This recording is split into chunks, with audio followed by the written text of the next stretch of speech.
So அந்த வகையில் இன்னைக்கு பார்க்க போகிறது வந்து துலாம் ராசி. துலாம் ராசி நேயர்களுக்கு நெக்ஸ்ட் 10 இயர்ஸ் இதெல்லாம் இருக்கும், கொஞ்சம் கவனமாக இருந்துக்கோங்க, இல்லை இதெல்லாம் உங்களுக்கு சாதகம் அப்படின்னு எதெல்லாம் மேம் சொல்லுவீங்க?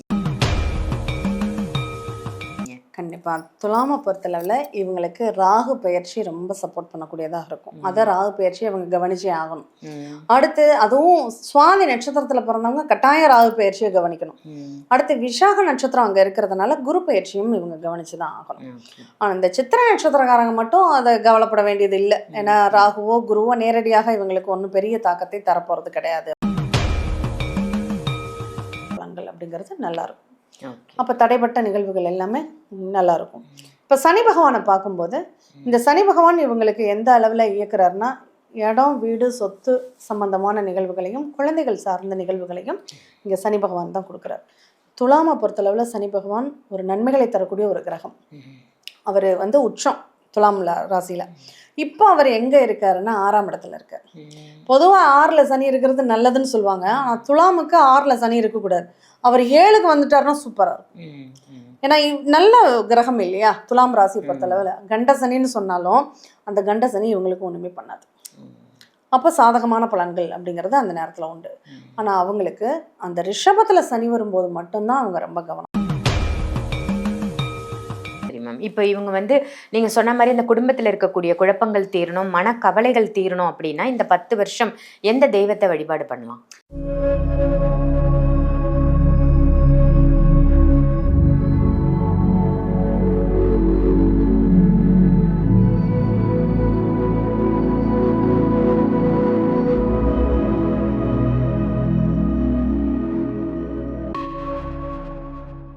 ஆன்மீக பரிகார நேயர்கள் அனைவருக்கும் அன்பான வணக்கங்கள். இன்னைக்கு நம்ம யாரை சந்திக்க வந்திருக்கோம் அப்படின்னு பார்த்தீங்கன்னா, இவங்க வந்து அஸ்ட்ராலஜர் மட்டும் இல்லைங்க, ஜோதிட ஆசிரியர் அப்படின்னு சொல்லலாம்.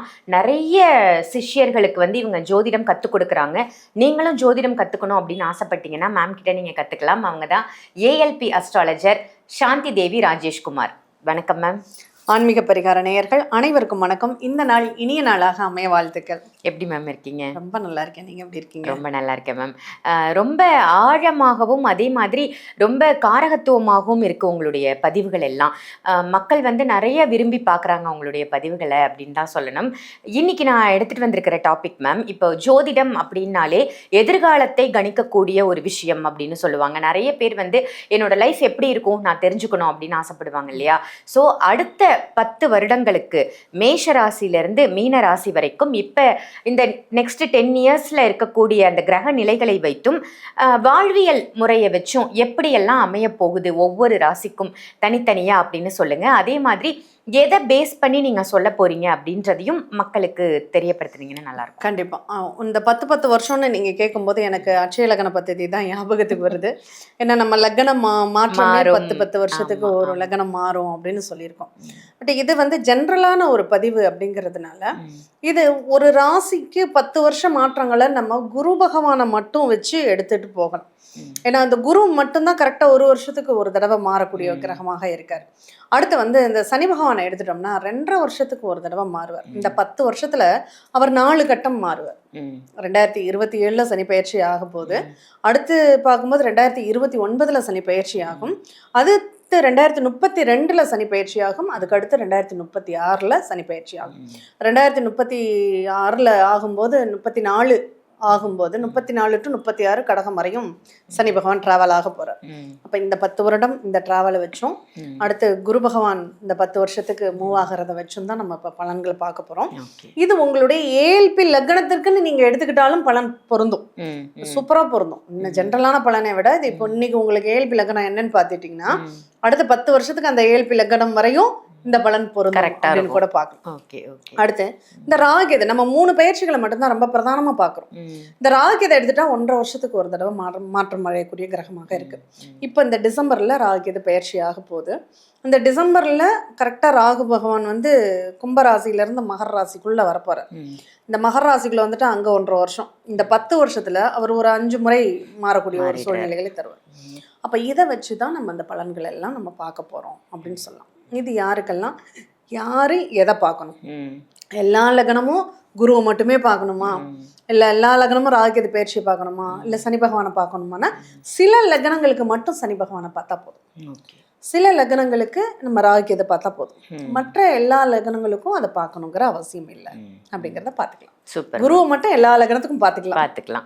கண்டிப்பா மேம். ஏன்னா நாளைக்கு எப்படி இருக்கு அப்படின்றத தெரிஞ்சுக்கிறதுல ஒரு ஆர்வம் எல்லாருக்குமே இருக்கும். நாளைக்கு என்னோட லைஃப் எப்படி அமைய போகுது, என்ன நடக்க போகுது அப்படின்ற ஒரு ஆர்வம் இருக்கும். அந்த வகையில அடுத்த 10 வருஷங்கள் இந்தந்த விஷயங்கள்லாம் நடக்கும், நீங்க கொஞ்சம் எச்சரிக்கையா இருங்க, இதெல்லாம் சாதகமா நடக்க போகுது, அதுக்கு நீங்க விதைகளை இப்பவே போட்டுவீங்க அப்படின்ற மாதிரி இந்த பதிவு அமையும் அப்படின்னு நான் நினைக்கிறேன். கண்டிப்பா ஒவ்வொரு ராசியா பார்த்துடலாம் மேம். கண்டிப்பா மேம், அடுத்த 10 வருட காலங்கள் சனி பெயர்ச்சி, குரு பெயர்ச்சி, ராகு கேது, இந்த 3 பெயர்ச்சிகளை வச்சு ஒவ்வொரு ராசிக்கும் பலாபலன்கள் எப்படி இருக்கு அப்படின்னு பார்த்துட்டு வரோம். ஸோ அந்த வகையில இன்னைக்கு பார்க்க போறது வந்து துலாம் ராசி. துலாம் ராசி நேயர்களுக்கு நெக்ஸ்ட் 10 இயர்ஸ் இதெல்லாம் இருக்கும், கொஞ்சம் கவனமா இருந்துக்கோங்க, இல்லை இதெல்லாம் உங்களுக்கு சாதகம் அப்படின்னு எதெல்லாம் மேம் சொல்லுவீங்க? கண்டிப்பா துலாமை பொறுத்தளவில் இவங்களுக்கு ராகு பயிற்சி ரொம்ப சப்போர்ட் பண்ணக்கூடியதாக இருக்கும். அதை ராகு பயிற்சி இவங்க கவனிச்சே ஆகணும். அடுத்து அதுவும் சுவாதி நட்சத்திரத்துல பிறந்தவங்க கட்டாய ராகு பயிற்சியை கவனிக்கணும். அடுத்து விசாக நட்சத்திரம் அங்க இருக்கிறதுனால குரு பயிற்சியும் இவங்க கவனிச்சுதான் ஆகணும். ஆனா இந்த சித்திரை நட்சத்திரக்காரங்க மட்டும் அதை கவலைப்பட வேண்டியது இல்லை. ஏன்னா ராகுவோ குருவோ நேரடியாக இவங்களுக்கு ஒன்றும் பெரிய தாக்கத்தை தரப்போறது கிடையாது அப்படிங்கிறதுனால. இப்போ இந்த துலாமுடைய நிகழ்வை பொறுத்தளவில் இந்த குரு இப்போ எங்க இருக்காருன்னா இவங்களுக்கு 10ஆம் இடத்துல இருக்கார், கடகத்துல குரு இருக்கார். அவர் 11க்கு வரும்போது சிம்மத்துக்குள்ள குரு வரும்போது சூப்பரா இருக்கும். இந்த சிம்மத்துக்குள்ள வரும்போது எதிரிகளை வெல்லக்கூடிய வாய்ப்புகள் இவங்களுக்கு கிடைக்கும். அது ஒரு நல்ல ஒரு சூழ்நிலை அப்படின்னு சொல்லலாம். அதுவே கன்னிக்குள்ள குரு வரும்போது செலவுகள் ஜாஸ்தியாகும், கடன் வாங்கி செலவு பண்ணக்கூடிய ஒரு சூழ்நிலையை கொடுக்கும், கம்யூனிகேஷன் விரயமாயிடும் அப்படின்னு இருக்கு. அப்போ ஆன்லைன் வர்த்தகம் தொடர்பான நிகழ்வுகளை இவங்க பண்ணக்கூடாது அப்படிங்கிறத புரிஞ்சுக்கணும். அடுத்து துலாமுக்குள்ளேயே குரு வரும். துலாமில் குரு வரும்போது ஜென்ம குருவாக இருப்பார். அங்கே டென்ஷன், டிப்ரெஷன் இதெல்லாம் வரும். அந்த காலகட்டங்கள் கொஞ்சம் கவனமாக இருக்கணும். முக்கிய முடிவுகள் எதுவும் எடுக்க வேண்டாம். அடுத்தவங்க சொல்லக்கூடிய அட்வைஸை கொஞ்சம் கேட்டுக்கிறது நல்லது. பொதுவாக குருமார்கள்ட்ட ஆசீர்வாதம் வாங்குறது இவங்களுக்கு ரொம்ப சிறப்பு அப்படின்னு சொல்லலாம். அதுவே விருட்சத்துல குரு வந்தால் சூப்பராக இருக்கும், நல்ல வருமானங்கள் அப்படிங்கிறது நல்லாயிருக்கும். போட்டித் தேர்வுகளில் வெற்றி பெறக்கூடிய ஒரு வாய்ப்புகள் அப்படிங்கிறதையும் கொடுத்துடும் அப்படின்னு சொல்லலாம். அதுவே தனுசுல குரு வரும்போது அதுவும் இவங்களுக்கு சாதகமான பலன்களே தரும். கம்யூனிகேஷன் சிறப்பாக இருக்கும், ஆன்லைன் வர்த்தகம் சூப்பராக இருக்கும், இளைய சகோதரத்தின் மூலமாக ஒரு சில நன்மைகள் உண்டு, அதெல்லாம் அவங்களுக்கு ரொம்ப நல்லாயிருக்கும். இப்போ அதுவே மகரத்தில் குரு வருது அப்படின்னா இந்த இடம், வீடு, சொத்து சம்பந்தமான கடன் அப்படின்னு ஏற்படக்கூடிய வாய்ப்பு உண்டு. இப்போ வாலண்டரியாக நீங்களே ஒரு கடனை வாங்கி ஒரு இடத்தையோ வீட்டையோ வாங்கிக்கிறது புத்திசாலித்தனம் அப்படின்னு சொல்லலாம். அடுத்து கும்பத்தில் குரு வரும்போது அந்த கும்ப குரு அப்படிங்கிறது கொஞ்சம் கவனமாக பார்க்கக்கூடிய ஒரு நிகழ்வு தான். ஆனால் 5ஆம் இடத்துல குரு இருக்கிறதுனால அவங்களுக்கு சாதகமான பலன்கள் இருந்தாலும் குழந்தைகளுடைய வளர்ச்சியில் சில தடைகள், அவங்க படிப்பில் சில தடைகள்லாம் வரக்கூடிய ஒரு வாய்ப்புகள் இருக்குது. அந்த காலம் குழந்தைகளை மட்டும் கவனிச்சுட்டா போதும், மற்றபடி இவங்களுக்கு குரு பார்வை அப்படிங்கிறது நல்ல பலன்களை ஏற்படுத்தும் அப்படின்னு சொல்லலாம். இப்போ மீனத்தில் குரு மாறுறாரு அப்படிங்கிறப்போ இந்த மீன குரு இவங்களுக்கு 6ஆம் இடத்திற்கே குரு மாறுவார். 6ல் குரு இருக்கிறது அவஸ்தை அப்படின்னு சொல்லலாம். அப்போ 6ல் குரு இருக்கிறது ஆரோக்கியம் சார்ந்த பிரச்சனைகளை, அது கொஞ்சம் கடனை இன்னும் ஸ்ட்ராங் பண்ணும். கடன் அந்த நேரத்தில் நிறைய கிடைக்கும், கூப்பிட்டு கொடுக்கக்கூடிய ஒரு வாய்ப்புகள் உண்டு. அது அவசியமா அப்படிங்கிறத பார்த்துக்கிறது நல்லது. அதுவே மேஷத்தில் குரு மாறுறாரு, சூப்பராக இருக்கும். மேஷ குரு 10வது வருஷம் மேஷத்தில் குரு மாறும்போது அவங்களுக்கு ரொம்ப சாதகமான பலன்கள் அப்படிங்கிறது நல்லாயிருக்கும். அப்போ தடைப்பட்ட நிகழ்வுகள் எல்லாமே நல்லாயிருக்கும். இப்போ சனி பகவானை பார்க்கும்போது இந்த சனி பகவான் இவங்களுக்கு எந்த அளவில் இயக்குறாருன்னா இடம், வீடு, சொத்து சம்பந்தமான நிகழ்வுகளையும் குழந்தைகள் சார்ந்த நிகழ்வுகளையும் இங்கே சனி பகவான் தான் கொடுக்குறார். துலாமை பொறுத்தளவில் சனி பகவான் ஒரு நன்மைகளை தரக்கூடிய ஒரு கிரகம். அவர் உச்சம் துலாம் ராசியில். இப்போ அவர் எங்கே இருக்காருன்னா 6ஆம் இடத்துல இருக்கார். பொதுவாக 6ல் சனி இருக்கிறது நல்லதுன்னு சொல்லுவாங்க. ஆனால் துலாமுக்கு 6ல் சனி இருக்கக்கூடாது. அவர் 7க்கு வந்துட்டாருன்னா சூப்பராக இருக்கும். ஏன்னா நல்ல கிரகம் இல்லையா துலாம் ராசி பொறுத்தளவில். கண்ட சனின்னு சொன்னாலும் அந்த கண்ட சனி இவங்களுக்கு ஒன்றுமே பண்ணாது.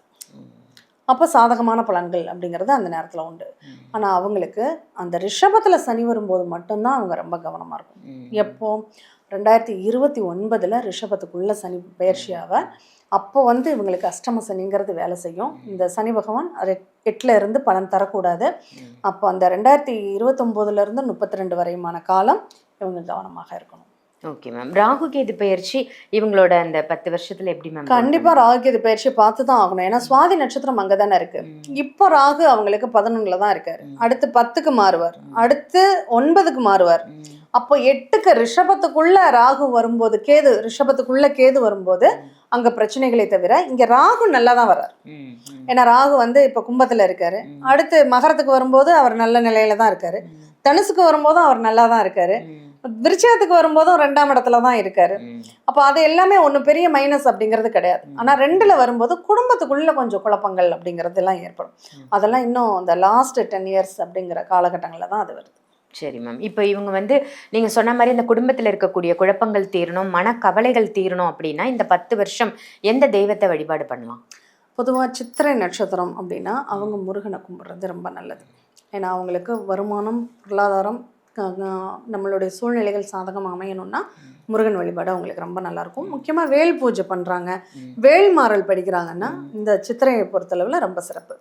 இதே சுவாதி அப்படின்னா லக்ஷ்மி நரசிம்மர், அவங்க பிரதோஷ வேலையில் வழிபாடு பண்ணுறாங்கன்னா ரொம்ப சூப்பராக இருக்கும்.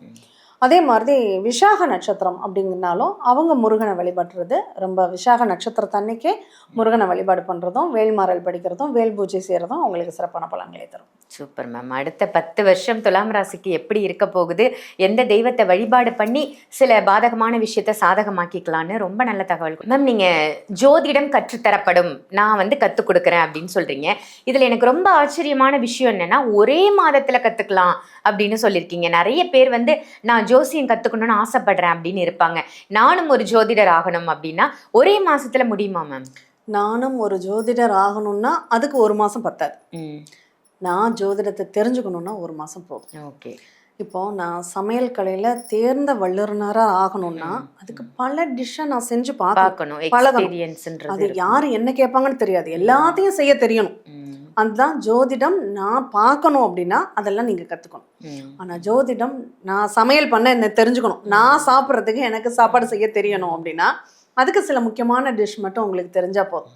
அந்த மாதிரி தான் இந்த 1 மாதத்தில் உங்கள் ஜாதகத்துக்கு நீங்கள் பலன் எடுக்கிறதுக்கு.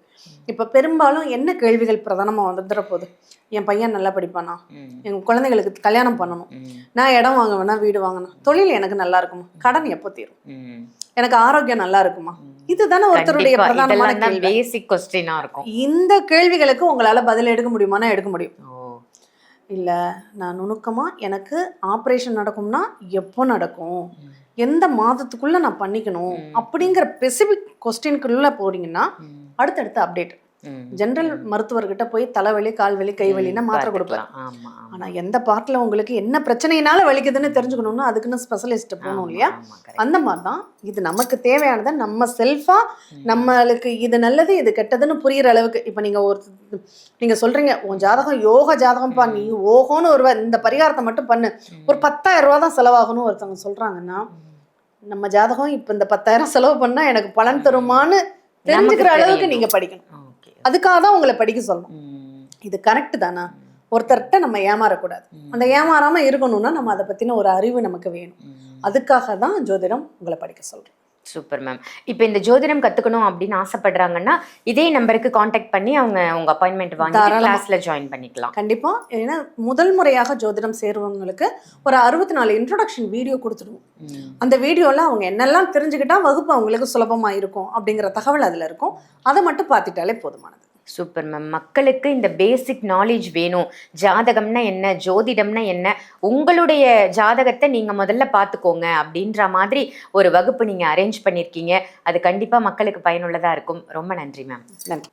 இந்த பதிவு உங்கள் எல்லாருக்கும் பயனுள்ள பதிவாக அமைஞ்சிருக்கும் அப்படின்னு நினைக்கிறேன். நெக்ஸ்ட் 10 இயர்ஸ்க்கு இப்படி தான்ப்பா லைஃப் இருக்கும் அப்படின்னு இந்த பதிவை பார்த்து நிறைய விஷயங்கள் நீங்கள் தெரிஞ்சுக்கிட்டீங்க அப்படின்னா இதை மற்ற ராசி நேயர்களுக்கும் ஷேர் பண்ணுங்கள். அதே மாதிரி ஆன்மீக பரிகாரம் நம்ம சேனலை சப்ஸ்கிரைப் பண்ணிக்கோங்க. மேடம் கிட்ட நீங்கள் கிளாஸ் கற்றுக்கணும் அப்படின்னு நினச்சாலும் சரி, அதே மாதிரி ஜாதகம் பார்க்கணும், ஜோதிடத்தை பற்றி தெரிஞ்சுக்கணும் அப்படின்னு நினச்சாலும் சரி, வீடியோவில் தெரிகிற நம்பருக்கு கால் பண்ணி அப்பாயின்மெண்ட் வாங்கிக்கோங்க. இதே மாதிரி வேற ஒரு நல்ல நிகழ்ச்சியில் உங்கள் எல்லாரையும் சந்திக்கின்றேன். நன்றி, வணக்கம்.